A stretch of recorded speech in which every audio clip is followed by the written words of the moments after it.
Hey, outside the box. Ation, coming at you. It's been well over a week since we last spoke. But before I go any further, don't let me forget, like, subscribe, and share. Check us out on Facebook, Instagram, YouTube. Please check us out when you get a chance. I appreciate all the likes and the comments and everything I've been getting back on the platforms that we're posting on. It's been a real blessing to go from watching a couple of people pay attention to, we're reaching, in some posts over 1,000 people, and it really blesses me. So I'm grateful. But it's been over a week. I've just sat and watched, paid attention to what's going on, listening to people, watching us folks say this and that, and paying attention to the election and watching. And what's interesting to me is, for the past couple of years now, on this very platform, Outside the Box, when I first started doing this, I spoke to people about awaken. I kept talking about awaken. Why did I say that? It's because I want people to know that there's no real freedom here in this country necessarily. In terms of what you are looking for, in terms of your mental freedom, your understanding of who you are, what you're about, what you stand for, who you live for, why you do what you do, when you do what you do in your life, has nothing to do with this country. It has everything to do with your inner peace. It has everything to do with your spiritual understanding of who you are, what you're about. America is not your freedom. Your freedom comes from one place. And when mankind comes to understand and know that, and understand that, platforms in the streets and running the streets and protesting and looting and presidential elections, and we are really shook up, people. I've been saying this for 2 years, that we need to get into a better place in our minds and our hearts to gain understanding about who God created us to be, what he created us for. There won't be true change until people get mentally healed. And that's where the problem lies. Mental healing, because when you look in the streets, you see a bunch of uninformed people, very uninformed, hurting people, saddened people, disgusted. And it has nothing to do with, if you really dig deep into the trenches of this information, when you see people in pain and going through things, it has nothing, absolutely nothing to do with the president. Has nothing to do with Donald Trump. Has nothing to do with Biden. Has everything to do with, they're tired of seeing pain in the streets. That's what this is about. And the pain in the streets come from within. A lot of times we see in a lot of young people operating and doing things because they don't know who they are. Who helps give you your identity? And we've been saying this ad nauseum for a minute now, that the true identity of a person starts in the home. You are the one who introduces your children to God. You're the one who introduces your children to maybe reading the Bible, reading various platforms of information that give them their understanding about self-worth. And so what we're seeing is a lack of self-worth, a lack of understanding, and pain in the streets. And what I'm seeing, it's not about the cops and black people. You know what it really is about? It's really about seeing death in the streets every single day. That happens at the hands of each other, more so than any other 10 shootings per year that have to do with unarmed black men. And so what has happened is, over time, we've cultivated this relationship of bondage with the devil. And that bondage has caused us to feel a certain way, to operate a certain way, to think a certain way. So when you're not mentally healed, when you don't have no clear mental understanding of who you are and what you're about, then you'll fall for anything. You'll look around you and you'll always be unhappy. God brought, especially black people, from a place of slavery, even Jewish people from a place of slavery. And look at where we are now. When you pay attention to today, you realize that some people have never left the confines of that mental slavery, because it was mental. They was not able to get through the mental capacity of doing things differently, not able to heal on your own. And people fail to understand that God is the reason for your healing, that God is the only one who. America is not the healing tank. America is not true freedom. True freedom is up here between your ears. And then that freedom is where we get an understanding of what God created us to be, who he created us to be, what he created us for, and how we are to rear our children. That's the scary thing, is that we have a lot of people in the streets fighting for their understanding of who they are, and they're trying to find it in these marches. They're trying to find it in people. And why black people search so badly for leaders and leadership? Because we haven't had a leader like Martin Luther King since he passed. You look around, you see people try to take his stance for him. Jesse Jackson and Al Sharpton and all these people, they don't measure up. And then we look to Colin Kaepernick. We look to different football players and athletes and rappers and all these people that we think speak for us. They don't speak for you individually. Your individual well-being, safety, and understanding about who you are comes from God and God alone. Has nothing to do with your race of people, has nothing to do with what you came through, has nothing to do with whether you get money on the streets, has nothing to do with you killing a brother on the street for the money, for the drug, for the female, for the power. That's what's killing us right now in the streets. Has nothing to do with even Trump. I mean, I'm even looking at Trump. Here's another misunderstanding. You're talking about Donald Trump like Donald Trump is the reason why we're in the capacity we're in. Like Donald Trump is the answer. And Black Lives Matter got y'all shook. Got y'all thinking that a president is the one who, tell me what he's done, what he's done. I don't care about what he said. Because I can tell you, just talking to you individually, I can have a conversation with somebody and I could be talking to them and wondering what, they may be saying a bunch of crazy stuff. I'm like, what the heck are you talking about? Now, I don't agree with everything somebody says. Not only that, but not everybody says the right thing, including myself.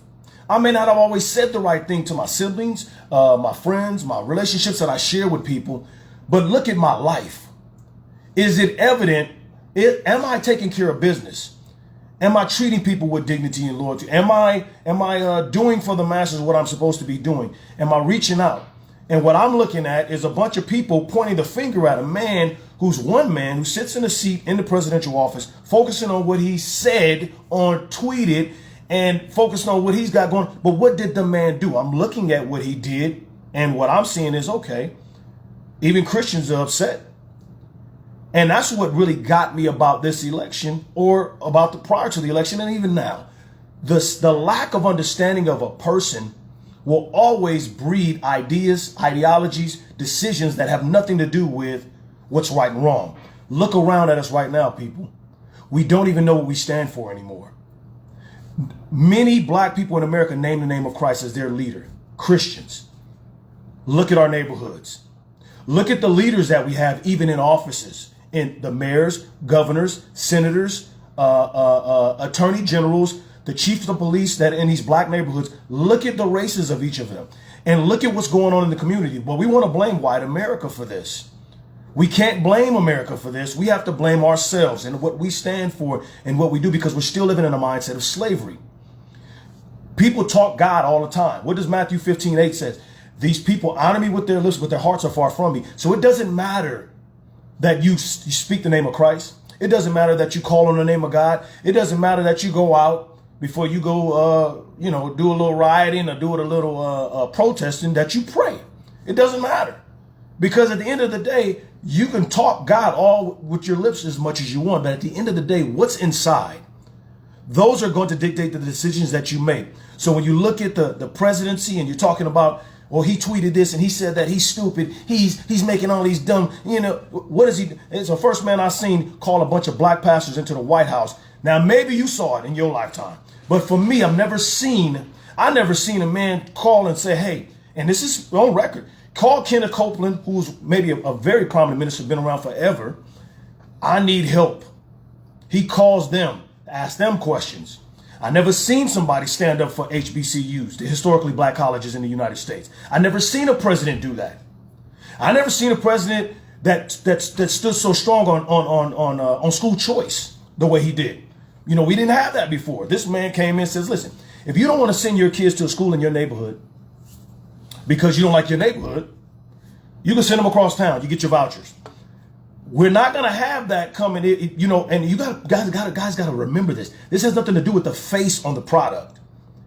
What is the product doing? When you look at the face of our country, when you look at the face of our country, it has nothing to do with the president's face. It has to do with the parties that exist in this time. And the parties that exist, I guarantee you, if I laid out the party's information for both any Christian, any black Christian at that, if I laid out the policies, 99.9% of those Christians would say, well, wow, I don't believe in none of that.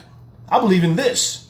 And you know what a lot of the party's existence is? Yeah, you can talk Democrat, Republican, you can talk liberal, you can talk conservative, but at the end of the day, When you look around and you see what the platform stands for, you will find that you fall on the side of conservatism because you're a conservative person by nature when you stand for Christ. You may not like to hear that, and I'm not looking at the party side of it. I'm just saying factually, you don't stand for homosexuality. You don't stand for the LGBT. You don't stand for Black Lives Matter. You don't stand for not allowing your kid to be able to have the best education possible. Not only that, but the president that you voted for last time didn't stand for that. Obama and Michelle both went to schools cross town because they didn't want to go to schools in their own neighborhoods. That happened. Many of you agree with that. Many of you agree with presidents helping the HBC. Many of you agree with the Black Pastors of America and what they stand for. But yet, when a president goes to war and brings these people into war with him to fight the wiles of the inner city and the community with these pastors, as he called them to the White House to say, hey, I need help because these communities are going to trash. You don't like what he says. I don't like half the stuff you say. That don't mean that you ain't doing some good in life. I had to ask my own brother this. I said, like, look here, man. We both said a lot of things we probably didn't need to say. We didn't mean. We said things. We maybe text things to each other that we shouldn't have said and done. But look at the product on paper, baby. Look at what I'm doing. Look at the output. What am I actually doing? Stop talking about what I said. Let's talk about what I'm doing. Do I believe that the lips can say things that you're not supposed to? Of course I do. Do I believe that we shouldn't say everything? Of course I agree.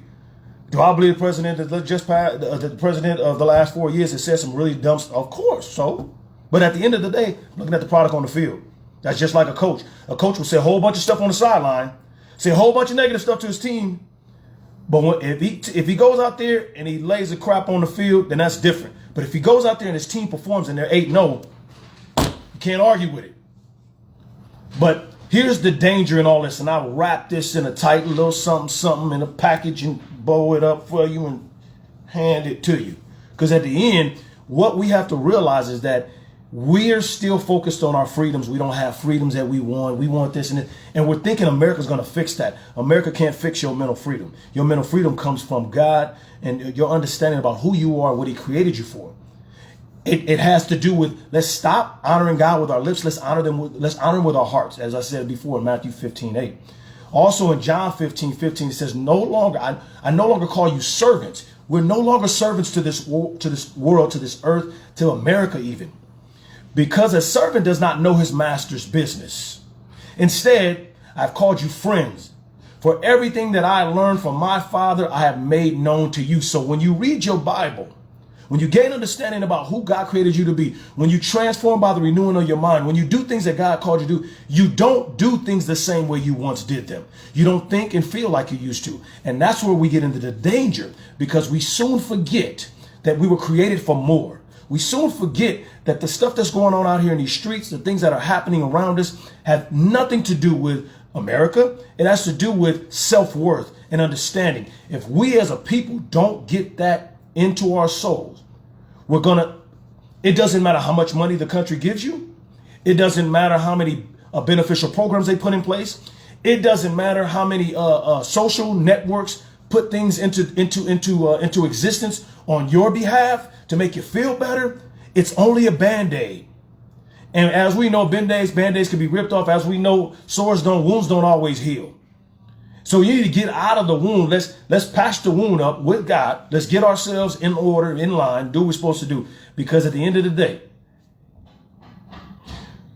we have to stand firm on what God called us to do. Let me share this last one with you. Galatians 5:2. It is for freedom that Christ set us free. Freedom. Stand firm then, and do not let yourselves be burdened yet again with the yoke of slavery. The mindset is enslaved. The concepts are enslaved. Your understanding about what's going on in the inner city have nothing to do with the government. They have nothing to do with the police department. They have nothing to do with any of the outside forces. It has to do with people's self-worth and understanding about who they are, and they're imposing their will. When you're not healthy in the mind and in your soul, you begin to impose your will on another person. It's happened before. It's happened in the streets. It happened all the way back in Egypt in Exodus, before Exodus. So when you look around you, look and see what's happened to the communities, to the world. It has nothing to do with the internet activity that's going on around them. It has to do with what's going on inside the individuals. And as I said before at the beginning of this post, remember, the lack of understanding about an individual first comes from your parental guidance and understanding. Once the parents lay that into your heart and put it into your system, into your soul, you begin to believe what you hear. But when you're missing parents, when you're missing one of the core values of the parental controls, you begin to operate in a different light. That's what the problem is. So we don't have the freedom of Christ and we don't find ourselves set free. We have to tell people, not excuses, not giving them this victimology that they're grabbing hold of. Get out of the victimology and find out who God created you for and your value and your self-worth. And then we can change the country. We can change the freedom part. We don't have to worry about America giving you freedom because you'll have your freedom in your mind. Outside the box, your man A-Town, as I said, like, subscribe, and share. As we always say, I appreciate all you listening. I appreciate your comments. Thanks for getting back to me. I'm sorry I stayed away a little too long. It's been over a week since I last come, but I had to sit and let it marinate some of the things that I've been hearing going on around me.